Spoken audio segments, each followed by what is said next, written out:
Are you sure you want peace? Or do you just want to keep the pain safe? Sometimes what holds you back isn't a person, a memory, or a wound. It's the habit of keeping you trapped in it. You say you want to let go, but you're never ready to fall into the emptiness that comes after letting go. This isn't a journey of letting go of anyone else. It's a journey of daring to look straight into your own heart, a place where no one can hold you captive. Accept yourself. You hold on because you believe you are the pain. You can't let go, not because it's too big or too deep, but because you've secretly identified with it. You've become the betrayed one, the abandoned one, the loser, the unloved one. You're not telling a story. You're living it as if it's the only identity you have left. You call it my past, my pain, my hurt. Those three mine are the chains. In the Diamond Sutra, the Buddha taught, should not dwell on anything but the mind. But you stay so completely on a wound, as if you let it go, you will disappear. This is the secret that keeps you stuck. You think that letting go means losing, but in fact, letting go means returning. Every time you tell a story with resentful eyes, you are not sharing. You are nurturing.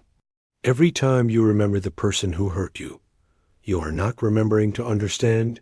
You are rekindling the old fire to warm a frozen ego. You have not let go because you have never seen that holding on is the root of suffering.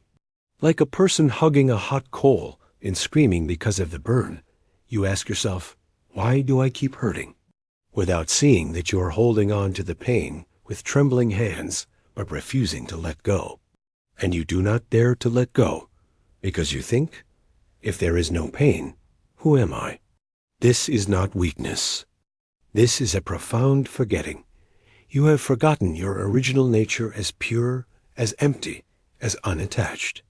Only when you see that, you begin to let go, not through effort, but through awareness. Letting go is not an action.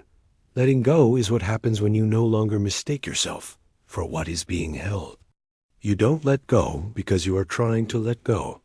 The shocking truth is, the very intention to let go has become another form of clinging. You say, I need to let go of that person. But in your mind, you still give that person such an important place that you have to let go.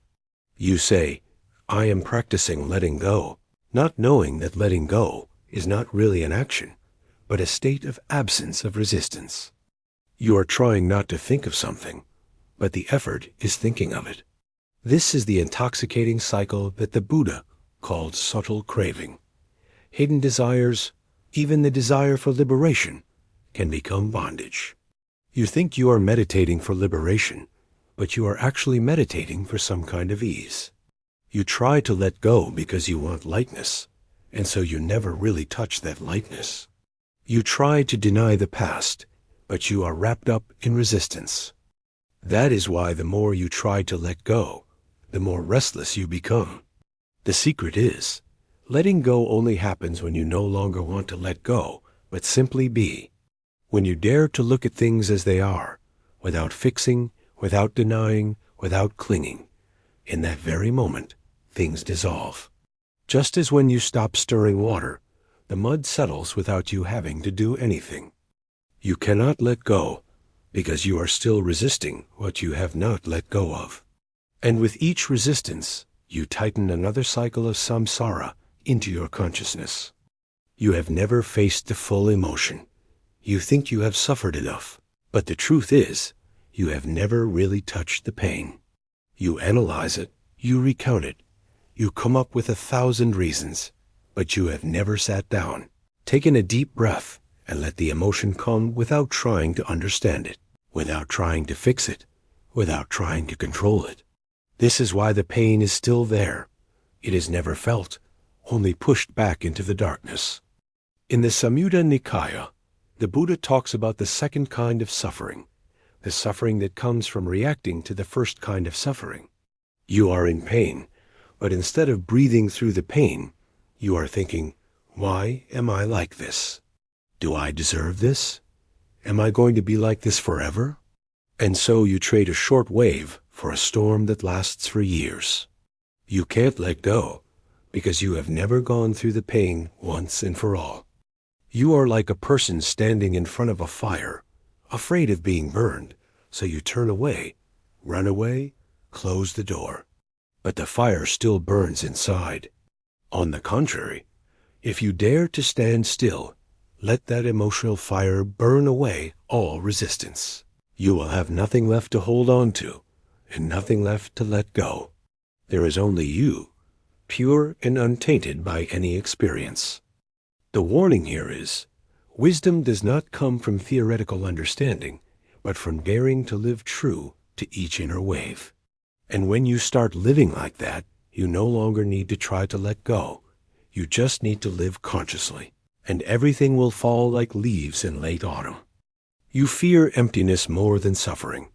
You think you can't let go because the past is too heavy, because the hurt is too deep. But the shocking secret lies elsewhere. You actually fear emptiness. You fear that once you let go, you will have nothing left to cling to, nothing left to tell, nothing left to remind, nothing left to build an ego. That is the fear of falling into a void where you are no longer anyone. You would rather stay in suffering than enter a space where there is no I to identify with. In the Heart Sutra, there is a phrase that is very difficult to swallow. Form is emptiness. Emptiness is form. That phrase is not just something to recite. It is a sharp knife that cuts through all forms of clinging, even the very idea of the self that is practicing, that is progressing, that is healing. You cannot let go because you still want to hold on to something to say, "This is me." That self does not accept emptiness because it cannot exist in pure emptiness. But the paradox is, only in that state of emptiness can you reach absolute peace. Not the peace that comes from solving problems, but the unconditional stillness that is always there, behind all chaos. But you are not ready to enter into it, because you still think of emptiness as lack. And this is a cruel illusion. You run away from emptiness, but you are constantly lacking inside. Look straight. What is it in you that is afraid of having nothing left? Who is panicking when there is nothing left to tell, to analyze, to suffer? If you dare to observe that fear to the end without reacting, it will dissolve by itself. Then emptiness is no longer an abyss, but the still ground from which all life arises. From there, letting go is no longer a decision, but a natural consequence. You don't want to lose to your ego. There is something very subtle that is controlling every time you try to let go. You don't want to lose. Not to lose to others, but to lose to the ego inside you. The ego that always wants to be right, wants to be seen, wants to have the last word. You say you forgive, but you still want the other person to know they were wrong. You say you have let go, but you still hope that one day they will realize your worth. You cannot let go, because letting go means giving up the right to be angry, the right to be hurt, the right to be a victim. You see? The ego is clever. It dresses up as a victim to win silently. The more you hurt, the stronger it becomes. And in your resistance, you think you are overcoming, but in fact, you are being led by the ego you think you are letting go. The Buddha once said, "To conquer oneself is the greatest victory. But to conquer oneself, you have to see the game it plays. It always wants to gain the upper hand, even when letting go. It will ask, if I forgive, who will recognize me as right?" That question sounds legitimate, but it does not come from awareness, but from the wound that has not died. And you cannot let go and keep the ego. One of the most shocking insights on the path is, you cannot be enlightened if you still want to be enlightened. The moment you want to be special, to be superior, you have fallen from awareness. True letting go is when you no longer need others to validate your letting go. When you no longer need to prove anything. When you no longer need to be right, no longer need to be seen, no longer need to have the last word. Only then does freedom arise. You have it all, but you don't dare to live in peace. A final warning, and also the strongest awakening. You can't let go, not because you haven't learned enough, practiced enough, or done enough, but because you still don't dare to live as if you are enough. You have it all. This breath, this moment, this body and mind, this life, but you keep searching. You are looking for peace when you are the foundation of peace. You are looking for a place to rest when you have never sat still in your own heart. You think that if you achieve something, forgive, let go, heal, then you will be at peace. But that is the ultimate trap. Peace does not come after you let go. Peace is only left when you have done nothing to let go. As the Dhammapada says, not to do evil, to do good, to purify the mind. This is the teaching of the Buddhas. But you cannot purify your mind if you still think there is a long way to go. You are already here. You have never left. Everything you are looking for lies behind the very layer of resistance you think, I must overcome. So the ultimate test is not how much you can let go, but do you dare to live peacefully in the moment when there is nothing left to hold on to, no one left to be, no story left to continue?